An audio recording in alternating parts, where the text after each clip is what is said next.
All right, this is a real creepy ghost story that actually really happened. Back in 1897 in Clintonville, West Virginia, in Greenbrier County, there was this couple, uh, Zona Heaster and Erasmus Shue. Now, Erasmus Shue was a blacksmith, and he came into this little town, and immediately when he saw Zona and she saw him, they just, it clicked together and they fell in love.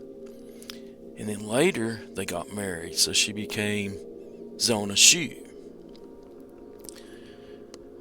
So after that, she got pregnant but was having a hard time, so they didn't really want to tell anybody about it until things got better because she was having a hard time with it. And later on,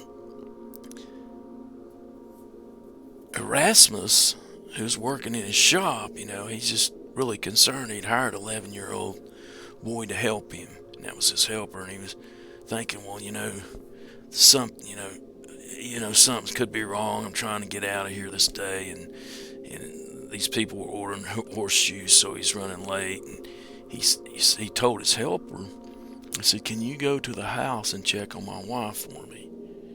He said, "Sure."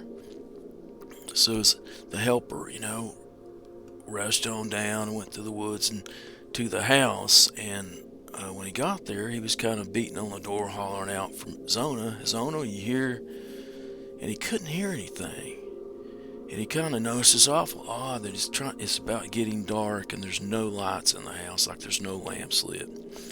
So he knocked on the door again, didn't hear anything, and then he tried the door and it actually opened. So he opened the door, and as he went in, he kind of saw something laying on the floor. He said, "What the heck is that?" And then he got up. It was right below the stairwell. And when he got right up to it, he noticed it was Zona. And she was laying on the ground, not moving at all or breathing that he could see. And he kind of did his best to look at her. And then he got frightened and took off, and he ran back home. And he told his mom, he says, Mom, I think Zona's dead." She goes, "Okay, well, go tell Erasmus to get home, and I'll go get the doctor."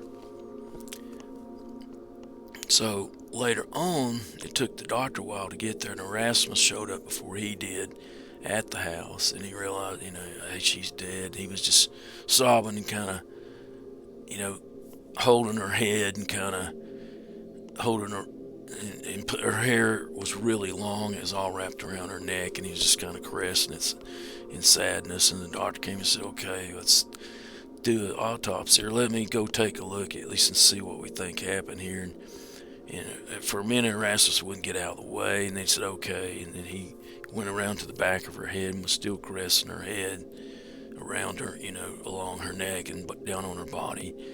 And the doctor pretty much went through everywhere and checked and said, "Okay, I believe that, she actually died complications from the child, the pregnancy. I believe that's what it is." And that's what they claimed that it was, how she died. But now, Zona's mother, Mary Jane, she didn't ever like him. He was like 30-some years old, and she was like 20, and she didn't want him to marry him because he was too old, and she didn't like him at all. But when they were at the funeral, you could kind of tell it too when you're at a funeral, because she just had this weird look to her, staring at Erasmus, and he was kind of like was crying, and she's kind of like, "Well, this is my daughter there," and she was sad about that. And he says, "I don't know why." That's the sad part of this. So later, she left, and when she left, she went home, and when she went home, she rarely came out, and everybody noticed something weird about her. When she did come out, she didn't look well dressed. She just looked kind of like she got out of bed and didn't look that great. Didn't want to talk to nobody and just did her business and went back to the house. And then later on, even her husband moved out in the barn because whatever she was doing, her mourning or whatever was even bothering him.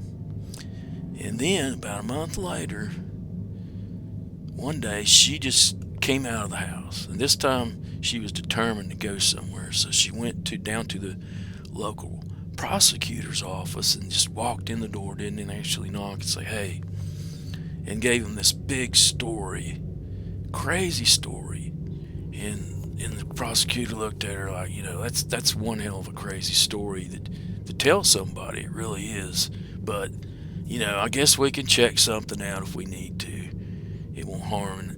And then he called the doctor and he said, okay, we want to zoom her body back up and take a look at something. And so they went out and zoomed her, brought her up out of the grave, and they started looking at a certain area, and both of them looked at each other. They said, oh my God, she was right. Mary Jane was actually trying to communicate to her dead daughter. So she was like trying to communicate all this time, praying and, trying to get her to come and say, because she felt like there was something wrong. It wouldn't leave her. There was something wrong with this. It just wouldn't leave her. So she had to do that. And at one time, she got a little light that showed up, and then it went away. And then later on, this light came back again. She's like, okay, at least I think something's happening. And she'd always keep praying and asking and wanting to communicate. And then the third time that light came, it actually had a image of her daughter, or her daughter actually stepped out of that. Now, she didn't look like she was, she was kind of dark looking and not the same looking, but that was her daughter.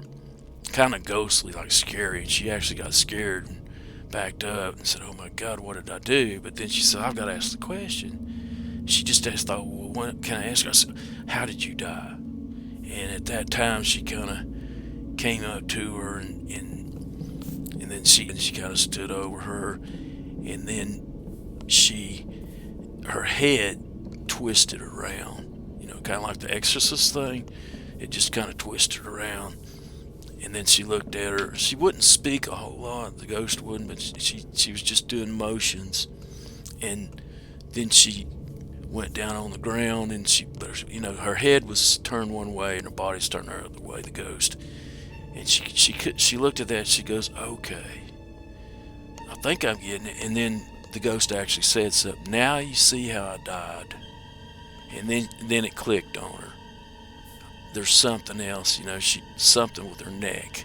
So they have to go check her neck out, because this looks like this could be something else. And that's what she got from this ghost. And that's why she went down to the prosecutor to say and tell a story. And yeah, it was wild and crazy, but they actually did open up the casket and bring her out, and she actually had a broken neck, with handprints. You could see the handprints around the neck, and she had a crushed neck. So yeah, it was a true story. So they immediately went and arrested Erasmus, or Edward was one of his other names, and then they went to court on this, and basically Mary Jane testified based on this ghost, and the jury found Erasmus guilty in the first degree, and he was sentenced to life in prison. However, he mysteriously died in 3 years of some weird illness that nobody knew anything about. And that's a true story that actually happened. Very creepy, but very true.